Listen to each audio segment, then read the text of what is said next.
चोरून खाल्लेले पचत नाही. नवरात्रात तळलेल्या करंजा वगैरे जिन्नसांचे तोरण देवासमोर बांधण्याची पद्धत ग्रामीण भागात आहे.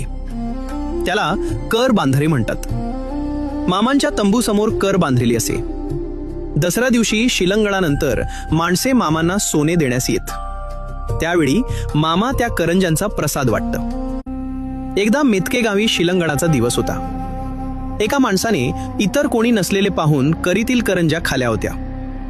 गंगाराम पाटील, जयराम पाटील, सत्याप्पा शिंगाडी, गणपतराव पोवार, लक्ष्मण मोरे वगैरे मंडळी सायंकाळी जमली होती. इतरही माणसे होती. अकस्मात मामा म्हणाले, तुम्हाला चोर दाखवतो या. माणसे मामाभोवती जमली. मामांनी त्या चोरट्या माणसाला बोलावून घेतले. तोच त्याला सर्वांसमोर उलटी झाली.